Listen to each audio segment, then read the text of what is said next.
Kenapa balok-balok di depan Mabes Polri itu nggak ada yang diberesin, malah ngurusin kutu di seberang samudra, ya kan? Balok-balok itu kan Yahya Waloni, Ustadz Abdul Somad, Tengku Zulkarnain, siapa lagi itu? Munarman, itu kan?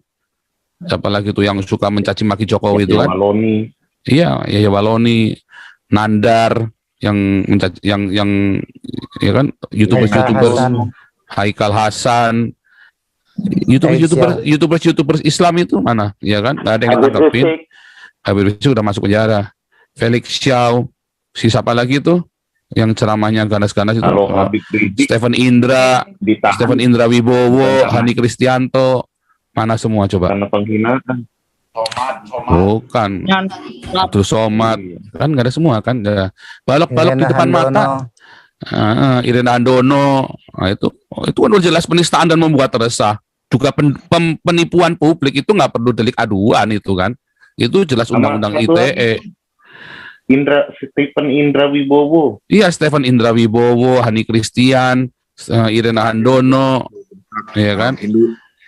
Mana itu balok-balok bangun samudra Kaimana, ya kan? Itu semua yang terang-terangan menista, ya kan? Nah, itu kan balok yang di depan mata, ya kan? Kenapa nggak diurus balok yang di depan mata, malah nyari-nyari kutu di seberang samudra?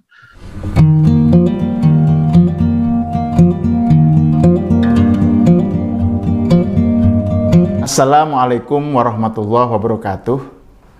Akhir-akhir ini kita makin sering melihat ustadz dan pendakwah yang dalam pengajiannya itu bukannya fokus membahas tentang Islam, tapi justru malah membahas agama lain, membicarakan agama lain, tapi dengan cara yang merendahkan gitu loh. Dan ini bisa merendahkan agama lain tersebut gitu loh. Ini modelnya bisa bermacam-macam. Misalnya membicarakan agama lain, misalnya Kristen ya, dengan prasangka dan kebodohan gitu, ignorance gitu. Seperti yang dilakukan oleh Ustadz Adi Hidayat ketika dia bilang bahwa orang Katolik itu ke gereja hari Minggu karena menyembah Santo Domingos gitu. Bisa juga dalam bentuk merendahkannya, dalam bentuk menghina agama lain tersebut, agama Kristen gitu ya. Ini seperti dilakukan Ustadz Abdul Somad yang bilang bahwa di salib itu ada, di balik salib itu ada jin kafir. Atau merendahkan dengan cara menjadikan agama lain sebagai bahan tertawaan, seperti yang dilakukan oleh Rizik Syihab yang bilang bahwa ya Yesus itu siapa bidannya gitu. Juga yang banyak sekali terjadi sekarang itu mu'alaf, orang baru masuk Islam terus didaulat menjadi ustadz dan atau ustadzah gitu, dan mendapat mimbar untuk bicara di pengajian untuk jelek-jelekin agama mantannya, agama dia sebelumnya gitu. Gejala ini menjadi ironis karena di sisi lain kalau ada pengikut agama lain merendahkan Islam, entah itu melecehkan Nabi Muhammad atau menyatakan sesuatu yang dianggap menghina ya, itu langsung wah kemarahan luar biasa, langsung protes, maki-maki dan kemarahan di banyak tempat gitu. Jadi ini sesuatu yang menjadi gejala kehidupan beragama belakangan ini. Nah, untuk menyikapi persoalan tadi, saya kira kita perlu melihat masalahnya dari sudut pandang Islam, dari sudut pandang Al-Quran terutama. Bagaimana sih sebenarnya sikap orang Islam yang merendahkan agama lain itu menurut Al-Quran? Nah, saya ingin mengutip sebuah ayat yang menurut saya secara eksplisit membahas soal ini, yaitu Al-An'am 108. Dan ayat ini bunyinya adalah sebuah seruan untuk tidak melakukan maki-maki atau merendahkan agama lain, sesembahan agama lain, karena dengan begitu maka itu mendorong pengikut agama lain melakukan hal yang sama, memaki-maki Tuhan Islam gitu, memaki-maki Allah gitu. Jadi intinya kalau tidak mau agama Islam itu dimaki-maki, tidak mau agama Islam dilecehkan, jangan memaki-maki Tuhan agama lain, jangan melecehkan keyakinan agama lain. Itu pesan dari Al-An'am 108 tadi. Bagi orang Islam, melakukan tindakan mencela, mencaci maki, menista, merendahkan sulbanahum, salib mereka, yaitu salibnya orang Kristen tadi. Dan tidak boleh juga melakukan maki-maki terhadap agama mereka. Tidak boleh juga melakukan maki-maki terhadap atau melecehkan terhadap gereja mereka. Ini pernyataan menarik menurut saya. Jadi larangan memaki-maki itu sifatnya permanen sampai sekarang. Dan yang dilarang itu bukan hanya memaki-maki Tuhan ya, bukan hanya melecehkan Tuhan, tapi melecehkan salib seperti yang dilakukan oleh Abdus Somad gitu misalnya, kemudian melecehkan agamanya, melecehkan ajaran agama, melecehkan Yesus dan seterusnya, melecehkan gereja dan seterusnya. Ini sesuatu yang haram dilakukan oleh orang Islam gitu. Ini pernyataan Imam Qurtubi ya. Kesimpulan apa yang bisa kita peroleh dari kutipan kitab tafsir Al-Qurtubi ini? Di sini berlaku sebuah prinsip yang menarik ya. Jadi intinya kan tadi sudah saya singgung, kalau umat Islam tidak mau Islam dilecehkan, direndahkan, dimaki-maki, maka ya jangan melakukan hal yang sama, jangan melakukan maki-maki, melecehkan, menistakan agama lain, keyakinan agama lain gitu.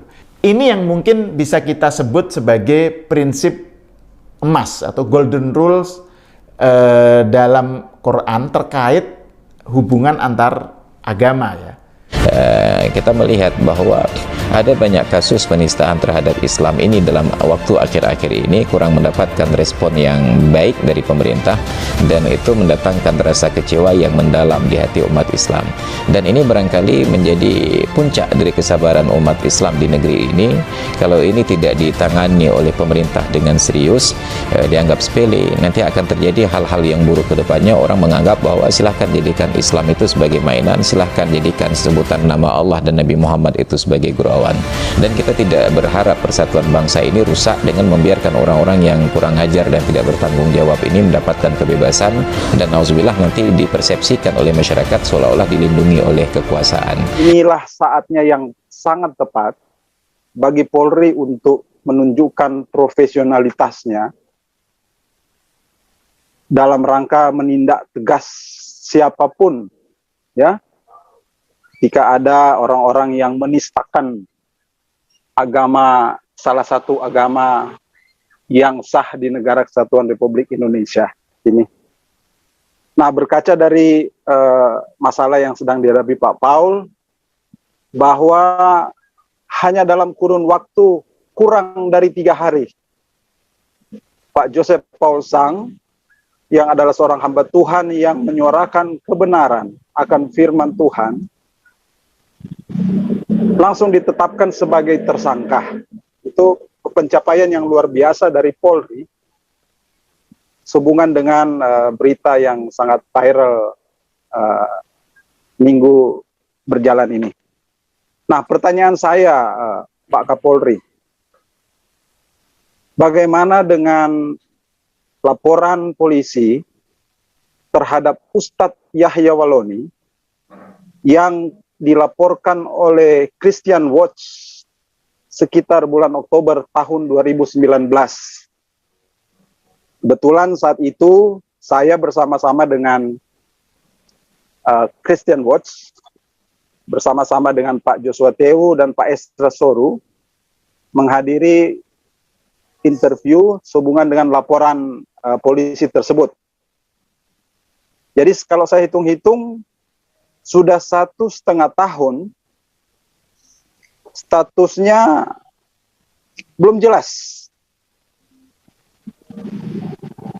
Padahal kalau dibandingkan apple to apple dengan apa yang dialami Pak Paul saat ini, ya beda-beda tipis. Malah Ustadz Yahya Waloni bagi saya bukan hanya menistakan agama, dia menistakan pemimpin, mantan presiden dinistakan.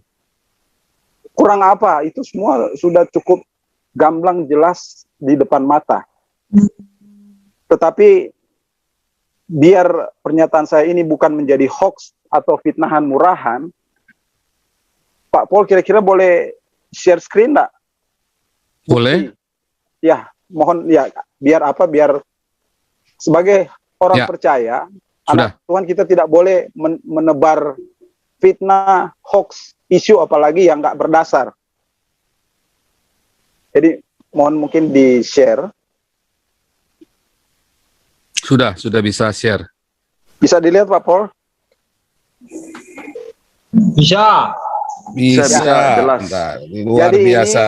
Haleluya. Ini tahun 2019, bulan Oktober, akhir Oktober kalau tidak salah. Jadi saya bersama dengan Christian Watts datang ke Bareskrim Polri, mendampingi Pak Joshua Tewu, dan ada Pak Esra Soru di jam dan hari yang sama untuk diinterview sehubungan dengan laporan polisi terhadap Ustadz Yahya Waloni. Nah, sampai hari ini kalau saya hitung-hitung sudah 1,5 tahun.